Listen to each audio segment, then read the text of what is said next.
Hey y'all, I'm Tiffany. Welcome to our small town life. My family of 7 lives in a double wide mobile home on a 1 acre homestead in the heart of the deep south, and we share what small town living looks like for us here in Alabama. We share around our home and our homestead, whether that's in our garden, with our chickens, in the kitchen, and then I also like to take the camera out to small town businesses, shops, restaurants, small town events to give you a glimpse into what a beautiful way of living this is and what a beautiful place to live this is. I let these chickens out and they go straight for my tomatoes. Y'all stayed out of the tomatoes. Thank you. Guilty. Y'all, it is 75 degrees today and I don't even know what to do with myself. We've been in the mid to upper 90s for so long that it been 75 degrees today. It's a reminder that fall's coming. So it's nice. We're going to get some things done outside. And I mean, it can't be 75 degrees and us not make chili, right? So I'm going to show you how I make chili. We've got a chili recipe that we've been making for a few years now that's just become our absolute favorite. It's delicious chili. I'll share that with you. What I'm doing right now, I think Justin's working on, I don't know if y'all can see him back there, but he's working on cleaning up some of these trees, cutting off some limbs and just cleaning things up a little bit. And I'm gonna work on getting these elderberry cut off and put in some bags and into the freezer so that I'll have them.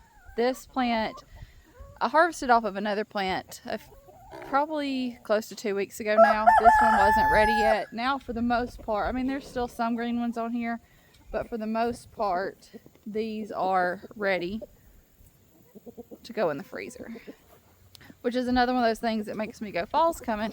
Whenever we start harvesting elderberry, it's one of them reminders. It's one of those things we do every year before fall. So another little reminder today that fall's coming. Yeah, y'all found the elderberries too, huh?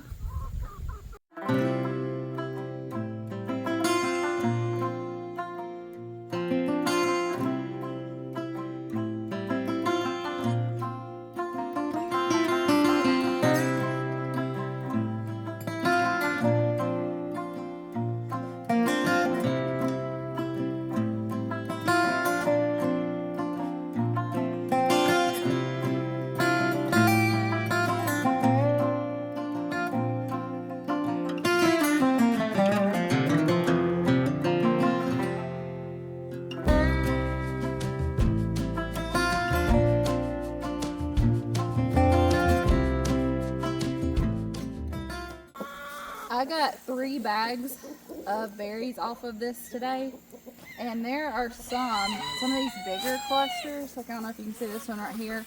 It still has a pretty good bit of green in it, so I'm gonna leave those another day or two. I'm gonna finish filling up this bag, and I said it before, but what I do is I just stick these bags in the freezer, and then when I'm ready to use them, I can just shake the bag and the frozen berries fall off and make it easy to get them off the stem. I'm gonna finish filling up this bag and get them in the freezer, and then a couple other things I'm gonna do before we make chili. Might not be a bad idea to go ahead and go get the chili going and just let it simmer on the stove. We'll do that in a minute.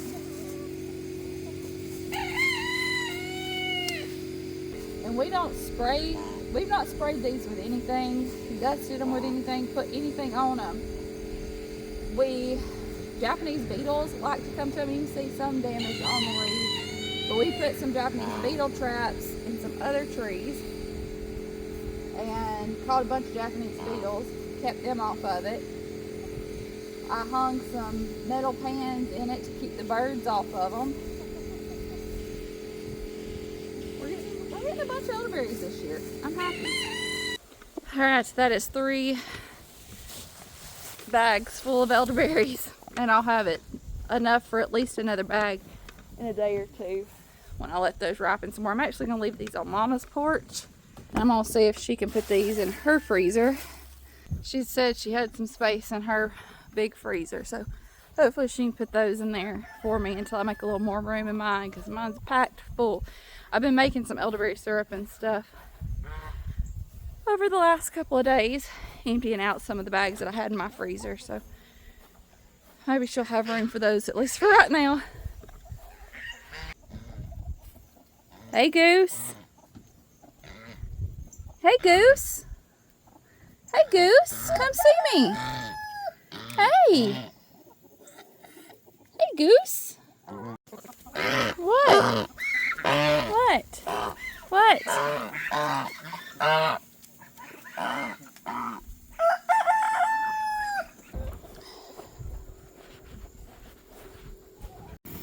I came out here yesterday and cleaned out a lot around the watermelon. They are growing.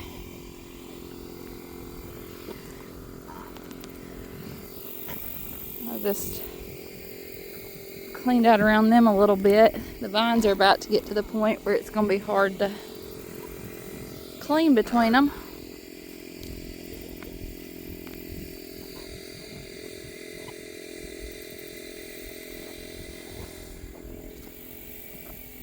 Starting to see some blooms.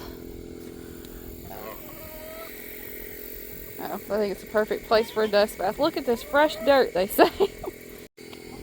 Oh, they're loving it. They're dirt baths galore. Y'all, I wasn't going to pick any more peas off of this. We were going to pull these plants and be done with them. But the last 2 days, like when I was out here working on the watermelons and then out here now, I feel like I should pick off of them one more time. Yeah, I think I'm gonna. So a couple of things. First, this basket you see me using, that is from my friend Allie over at Little Hill Homestead. And I've shown her before and said thank you, but I just wanted to say thank you again and let her know how much use this basket is getting. We've used it for everything from gathering eggs to displaying eggs on our countertop, holding things at our farm stand, gathering and harvesting from the garden. We've used it for so much. I love this basket. I'm so thankful for it. And then also, y'all, the garden, it's a space for me to work, to provide for my family, to think and pray and talk to God. And y'all, there's a lot of lessons learned in the garden. Yep, even in this growed up pea patch. I told you, I thought these peas were done. I had given up on them. I thought they'd given all they had to give. They were done. I was done. And then God said, nah, they're going to give you a little bit more. That happens in so many areas of our life, not just the garden. There have been so many times in my life where I felt like I didn't have enough left to give. I didn't have anything left to give, and God gave me the strength to give a little bit more, to do a little bit more. I felt like things were running out, and God provided a little bit more. I was thinking about Elijah and the widow woman and how Elijah told her to make him bread, and she said all she had left was enough for one more meal for her and her son before they starved to death. This was a time of drought and famine. The crops weren't growing. People were running out. And she had enough faith and trust when Elijah told her, if you make bread for me, God will keep providing for you. She trusted. She had the faith. She did it. And every time she went back, there was a little bit more and a little bit more and a little bit more. And God took care of her. That's happened in my life so many times where I felt like I was running out and God gave me a little bit more. And I need to tell him thank you for that. Today, I'm so thankful for all the times where he gave me a little bit more. He didn't promise us wealth and fame and fortune and all the friends we could possibly want, good health every day of our life. But he does take care of us. It may not always look like we think it should look like or what we expect, but he's taking care of us.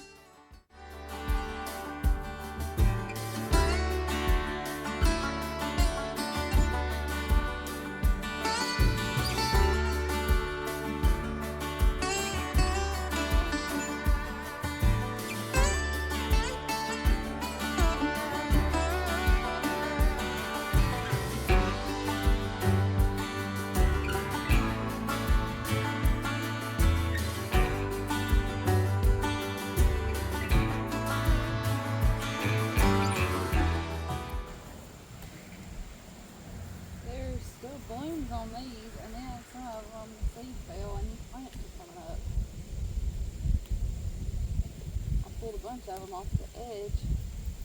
I was doing the watermelons yesterday.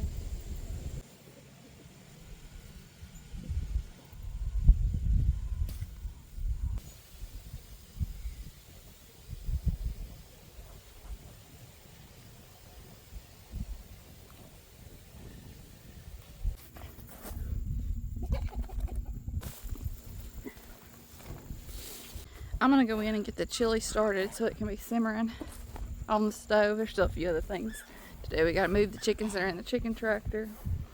I think I'm actually I got some new nest boxes for them that I need to finish getting put together today. I'm excited to have these peas to sit down and shell. And y'all, it's cool outside, but not cool enough for me to be picking peas in a sweatshirt. I got a little warm. And there was my reminder that it is still summertime. I decided to do this in my caraway pot. I was going to do it in my Dutch oven, but this right here cooks really well and even, and I can put a lid on it. So I have a pound this is a pound and a half of meat. Sometimes I do it with a pound, but this is what I had thought out. The beef that we got processed at the butcher, we had them doing pound and a half because for our family size, it just works best because, I mean, whether we're doing tacos or meatballs, even something where I'd thaw out 2 packs like hamburgers or meatloaf, it just makes sense for us to do it in pound and a half. But sometimes I do this with a pound of meat because I do put beans in my chili. So I'm going to get this browning and I'm going to cut up, this is a big onion, so I think I'm going to do half of this onion in here with this ground beef while it's browning so that the onion can soften up. I'm going to look and see if I got any more onions in here. That onion had gone bad. I knew I was pushing it with that one.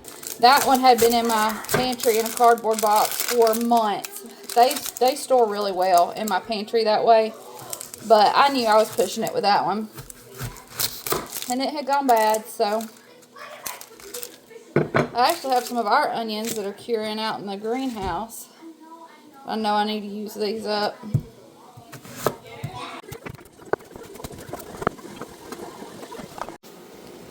Sometimes I put bell pepper in this, and sometimes I don't. It really just depends on what I have on hand. I like to put bell pepper in it. Oh, fogged up. And I just about forgot that I had a bell pepper in the refrigerator from the garden that needed to be used. So that worked out. I'm putting all my spices in this little cup so I can dump them in all at one time.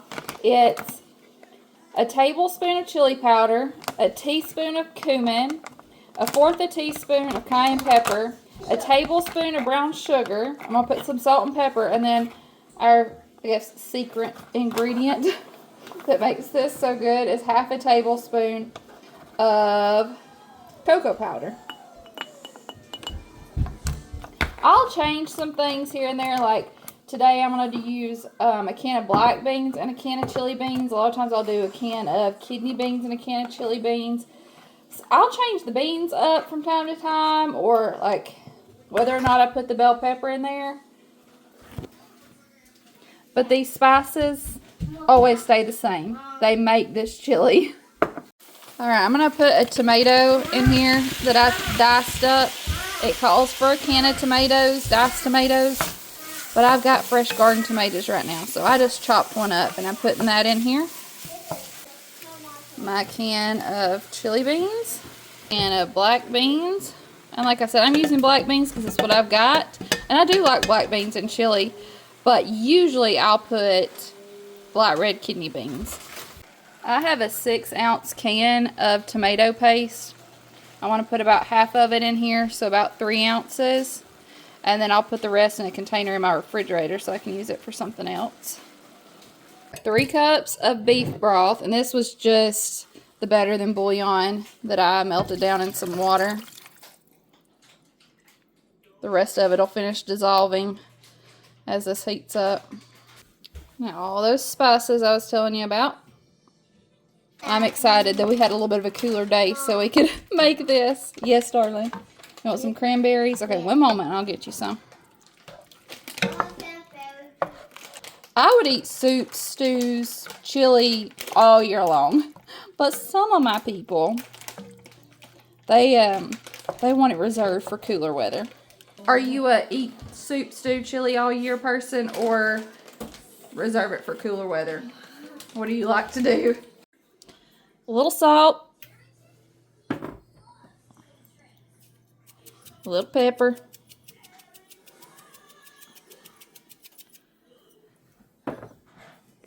And I'm going to let this start simmering.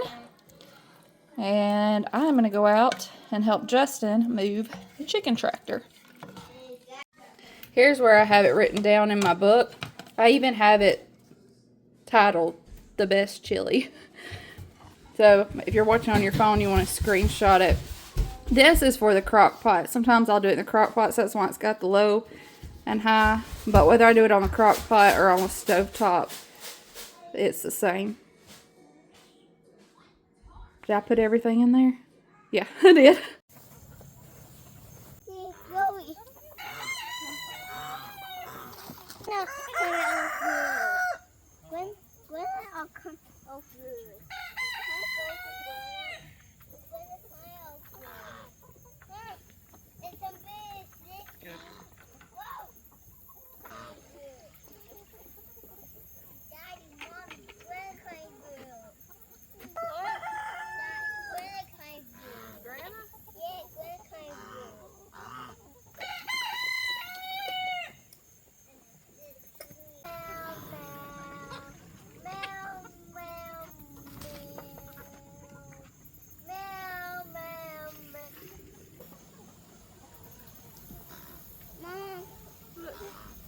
It's a big one.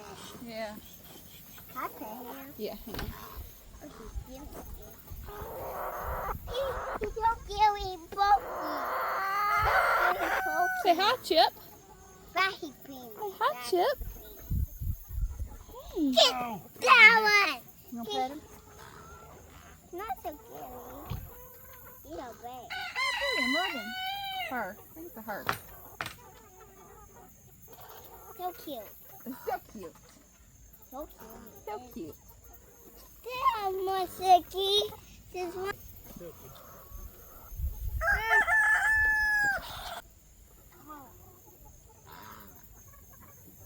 gonna carry the bucket?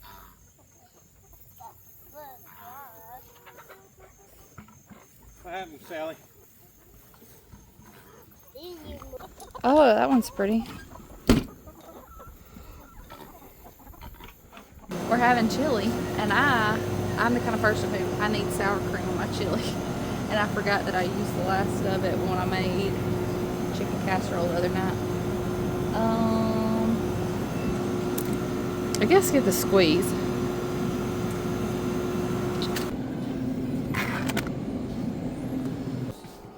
This one's more ladly.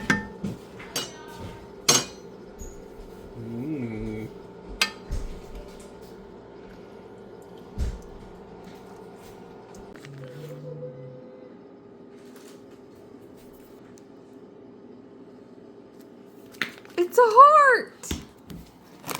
It made a heart. No, it didn't. It's snowman poop.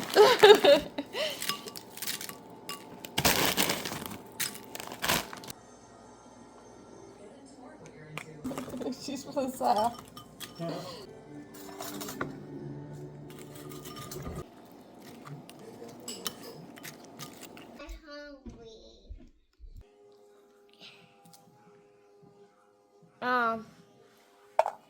My duty did last year. Mm-hmm. All I did last year like that. What? You did last year like the thinkings. There like Hold him over the bowl.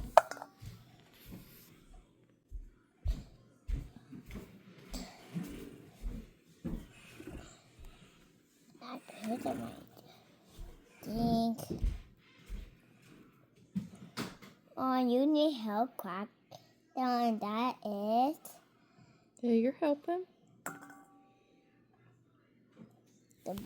I'll pull them open and you get them out. Okay. Here you go. All right, swap with me. You made. Okay, let's stop me. Get them open.